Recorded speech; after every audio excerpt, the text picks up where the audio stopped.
Hey everyone, I'm Sugandha and you're watching Ready to Get Update and welcome back to my channel and yes, आज हम discuss करने वाले हैं क्या discuss करने वाले हैं आज हम डिस्कस करने वाले हैं L&D में career yes learning and development में आप अपना करियर बनाना चाहते हैं लर्निंग एंड डेवलपमेंट प्रोफेशनल बनना चाहते हैं लर्निंग एंड डेवलपमेंट स्पेशलिस्ट बनना चाहते हैं लर्निंग एंड डेवलपमेंट मैनेजर बनना चाहते हैं तो क्या प्रोस्पेक्ट्स हैं क्या क्या चीजें हमें करनी होंगी आई होप सो आप लर्निंग एंड डेवलपमेंट को समझते हैं नहीं समझते हैं तो पूरा सेशन जरूर देखिएगा राइट सो चलिए जल्दी से चलते हैं और सबसे पहले देख लेते हैं कि भाई क्या कंटेंट रहेंगे सबसे पहले हम देखेंगे लर्निंग एंड डेवलपमेंट प्रोफाइल में एक्चुअली है क्या उसके बाद देखेंगे क्या एजुकेशनल क्वालिफिकेशन चाहिए होती है एक्सपीरियंस कितना चाहिए होता है किस किस में चाहिए होता है और कौन कौन सी स्किल्स हैं जो आप डेवलप कर सकते हैं एंड यस फाइनली जो हम सबको चाहिए वो है जॉब कैसे मिलेगी भाई L&D में क्या है ये कैसे जॉब मिलती है वो सारे स्टेप्स राइट सो चलिए स्ट्रेट अवे चलते हैं एंड यस प्लीज पूरा सेशन जरूर देखिएगा एंड इससे पहले मैंने एक सेशन बनाया हुआ है L&D पे लर्निंग एंड डेवलपमेंट पे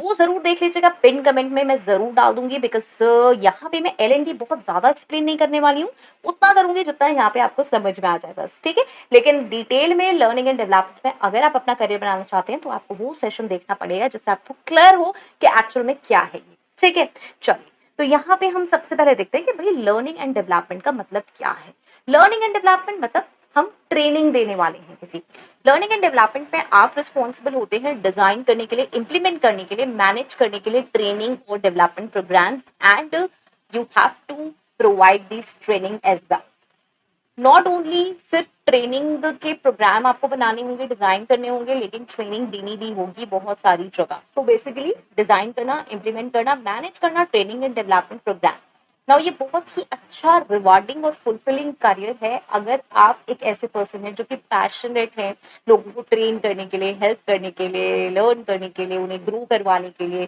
ट्रेनिंग प्रोवाइड करने के लिए डिजाइन करने के लिए कि ट्रेनिंग कैसे डिजाइन की जाती है and you will be called as a learning and development specialist or you can say learning and development manager learning and development coordinator and yes कोई भी डेजिग्नेशन L&D में आपको मिल सकती है नेक्स्ट चलते हैं एजुकेशनल क्वालिफिकेशन कितनी चाहिए होती है इसमें जो बेसिक लीस्ट क्वालिफिकेशन है जो कह सकते हैं कि एटलीस्ट कैल्क है मतलब कि मिनिमम जो हमारी होनी चाहिए क्वालिफिकेशन वो है at least bachelor's degree yes you heard right bachelor's degree जरूरी है and that bachelor's degree could be human resource organisational psychology में हो सकती है एजुकेशन में भी हो सकती है बिजनेस एडमिनिस्ट्रेशन में हो सकती है या फिर किसी और में भी हो सकती है it will completely depend upon company अगर आप किसी कंपनी में अप्लाई कर रहे हैं वहां पे आपको एलिजिबिलिटी रिक्वायरमेंट देखना होगा वहां पे अगर एनी ग्रेजुएट बोल रहे हैं तो एनी ग्रेजुएट एप्लीकेबल है वहां पे कोई क्वेश्चनिंग नहीं है अक्सर मेरे पास ये क्वेश्चन आता है कि मैम क्या यही वाली डिग्री होनी चाहिए क्या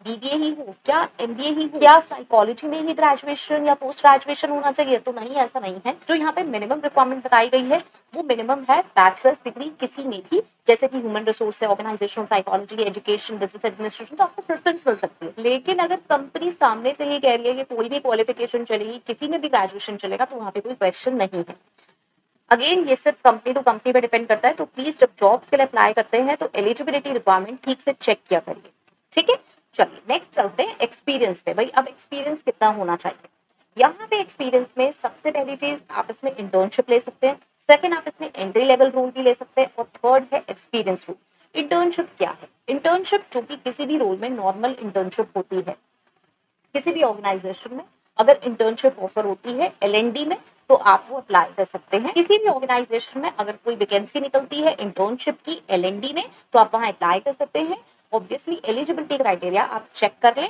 बहुत ही बेस्ट होगा अगर आप इसमें अपना करियर बनाना चाहते हैं और इंटर्नशिप मिल रही है L&D में तो बहुत ही बेस्ट होगा अब इंटर्नशिप में नॉर्मली आपको क्या चीज दिखाई जाएगी कैसे ट्रेनिंग प्रोग्राम डिजाइन किया जाता है ऐसा नहीं है कि आपसे पहले ही दिन कह दिया जाएगा इसे ट्रेन करने चले जाओ या फिर आपको 10 की टीम दे दी इन्हें ट्रेनिंग कर दो इन्हें ट्रेनिंग दे दो इनके ट्रेनिंग मॉड्यूल्स ड्राफ्ट कर दो नहीं आपको ऑब्वियसली पहले खुद ट्रेन किया जाएगा कि कैसे ट्रेनिंग करनी है इंटर्नशिप इसीलिए हायर किए जाते हैं इंटर्न्स इसीलिए हायर किए जाते हैं मतलब इंटर्नशिप इसीलिए दी जाती है जैसे कि हम बेसिक लेवल से कैंडिडेट्स को ट्रेन करें और फिर वो आगे प्रमोट हो सके next is entry level rules अगर आपने इंटर्नशिप की हुई है आपने कोई ट्रेनिंग की हुई है या फिर आपने थोड़ी बहुत कहीं कुछ मंथ्स की जॉब की हुई है तो एंट्री लेवल रूल्स आपको मिल सकते हैं कैसे मिल सकते हैं ट्रेनिंग कोऑर्डिनेटर का मिल सकता है इंस्ट्रक्शनल डिजाइनर का मिल सकता है जूनियर L&D स्पेशलिस्ट का मिल सकता है जिससे आपको प्रैक्टिकल एक्सपीरियंस मिल सकता है आप यहाँ पे स्किल्स डेवलप कर सकते हैं बहुत सारी, जो कि अभी हम स्किल्स आगे डिस्कस करेंगे, होनी चाहिए आपके अंदर अगर आपको एज एन एलएनडी काम करना है, एलएनडी स्पेशलिस्ट काम करना है।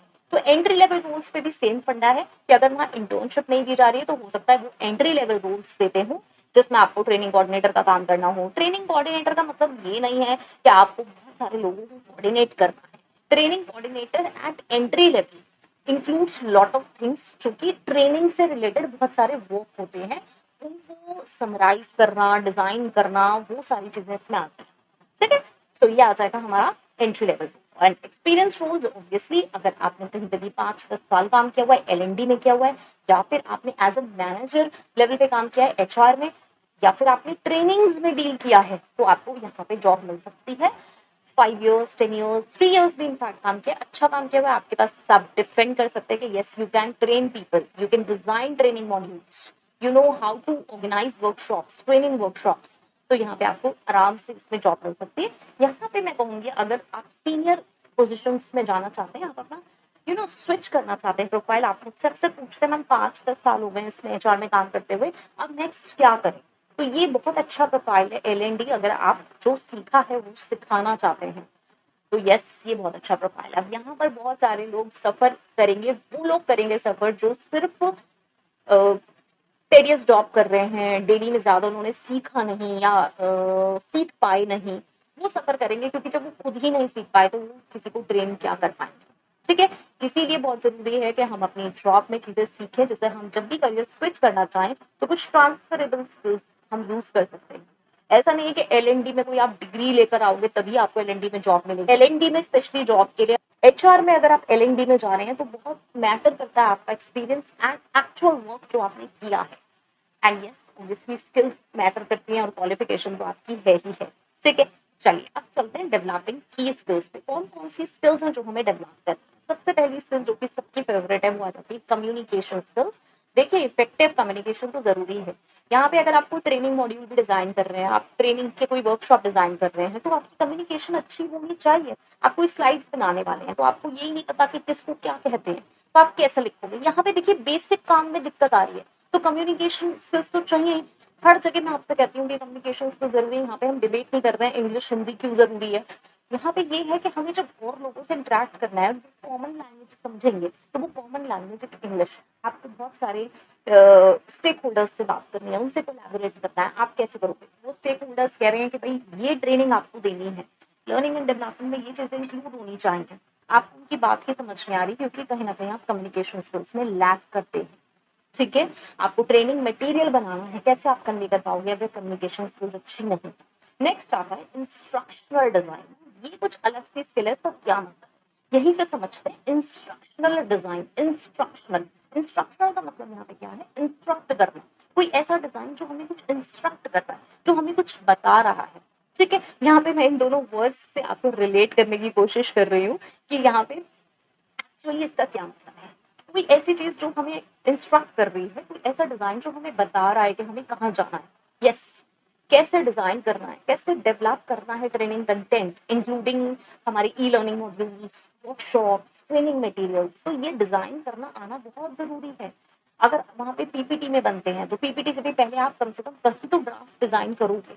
वो कैसे होता है, मतलब मुझे अगर किसी को ट्रेनिंग देनी है तो मैं कैसे सोचूंगी, मैं क्या कहूंगी कि मुझे स्टार्ट कैसे करना है, मुझे कौन सी ट्रेनिंग उसे देनी है। वो डिजाइन करना बहुत इंपॉर्टेंट है, वो डेवलप करना ट्रेनिंग कंटेंट वो बहुत इंपॉर्टेंट है। राइट सेट ऑफ ट्रेनिंग अगर मैं नहीं दूंगी तो फिर क्या फायदा इस पूरे एलएनडी का। ओके, तो ये इंस्ट्रक्शनल डिजाइन है।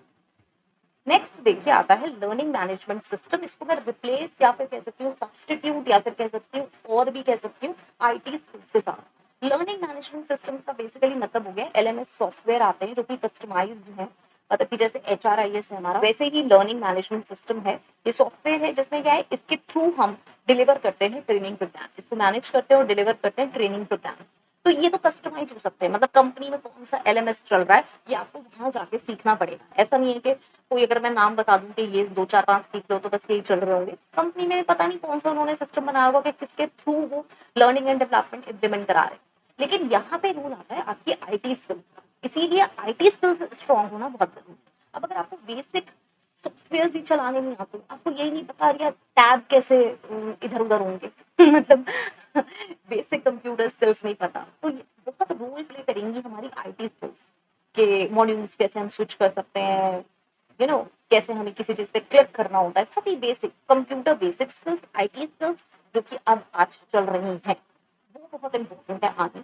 अगर आपको वो आती है तो आप कोई भी सॉफ्टवेयर यूज कर सकते हैं, ठीक है। सो यहाँ पे हम इसे रिप्लेस कर सकते हैं या सब्स्टिट्यूट कर सकते हैं आईटी स्किल्स से भी। नेक्स्ट आता है डेटा एनालिसिस, अगेन इम्पोर्टेंट है, आजकल डेटा कितना इम्पोर्टेंट है, तो आपको पता होना चाहिए कि कैसे कलेक्ट किया जाएगा डेटा और एनालाइज किया जाएगा, ट्रेनिंग डेटा, जिससे हम मेजर कर सकते हैं कि जो हमने प्रोग्राम चलाया है उसकी इफेक्टिवनेस कितनी है और इम्प्रूवमेंट्स कैसे हुए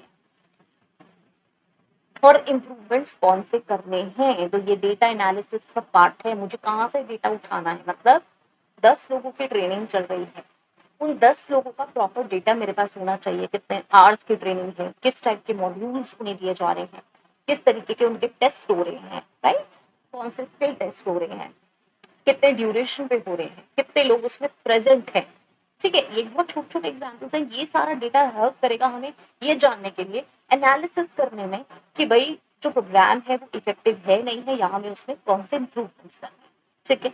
नेक्स्ट आता है प्रोजेक्ट मैनेजमेंट, ये भी बहुत इंपॉर्टेंट स्किल है।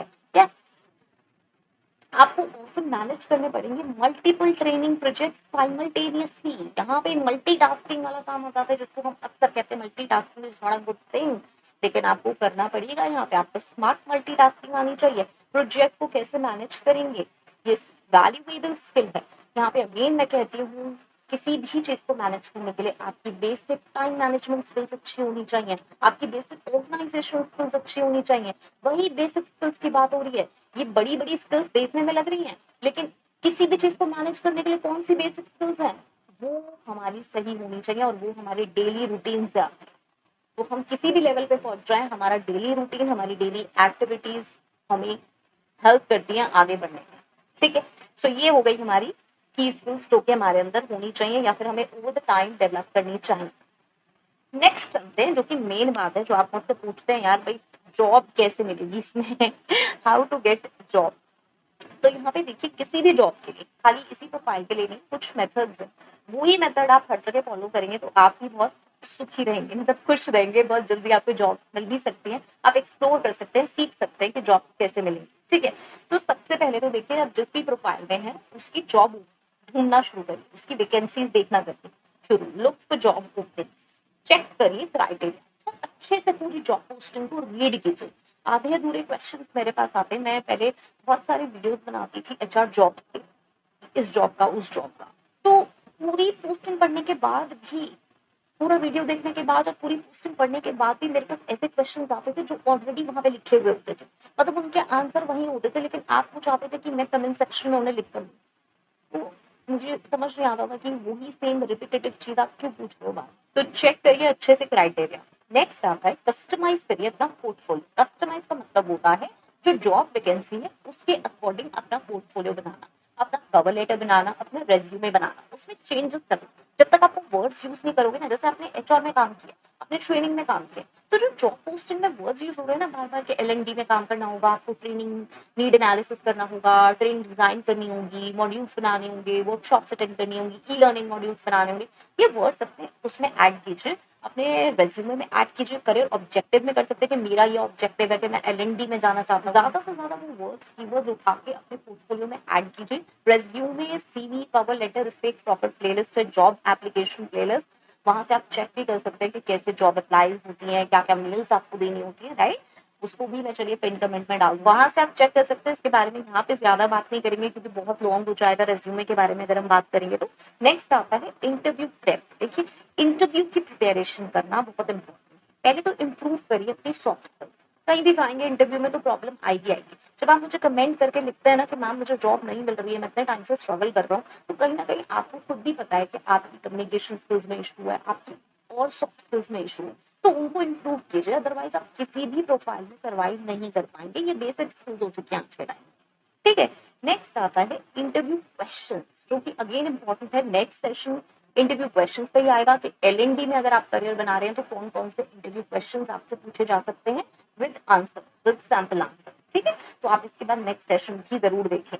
तो वो इंटरव्यू क्वेश्चंस प्रिपेयर करना ज़रूरी है, लेकिन खाली ऐसे प्रिपेयर नहीं करने हैं कि हाँ भाई किसी ने उठा के मेरे यहाँ से भी आपने देख लिया। उन्हें समझिए एक्चुअल में कि क्या पूछा, ज़रूरी नहीं है वही क्वेश्चंस पूछे जाएँगे। वो क्वेश्चंस पूछे जाएँगे या उनको मैनिपुलेट करके पूछा जाएगा, जब तक आपको उनका मतलब नहीं पता होगा, आप कैसे आंसर करो? कहीं से भी देख लो चाहे आप। जैसे कि आजकल वो ट्रेंड है ना एक कि भई आपने जॉब पोस्टिंग देखी, उसका पूरा रोल उठाया, चैटजीपीटी में डाला कि हाँ भाई इंटरव्यू क्वेश्चंस बता दीजिए इसके, और वो इंटरव्यू क्वेश्चंस पढ़े और हम खुश हो गए कि हाँ भाई बहुत सारे क्वेश्चंस आ गए मेरे पास 10, 20, 50, अब मैं इसे पढ़ के चला जाऊँगा। नहीं होगा, वो वर्क नहीं करेगा, क्योंकि जब तक आपको प्रोफाइल ही समझ में आए, आपको बात ही नहीं समझ आई है, वो क्या पूछ रहे हैं, किस बारे में बात हो रही है, तो वहाँ जो आंसर करोगे वो भी फेल ही रहेगा। ठीक है, आप कुछ भी आंसर करोगे तो वो समझना इंपॉर्टेंट है। Next is work on your personality. ये सबसे ज्यादा इंपॉर्टेंट है। पर्सनैलिटी डेवलपमेंट की एक सीरीज है, वो भी मैं पिन कमेंट में डाल दूंगी।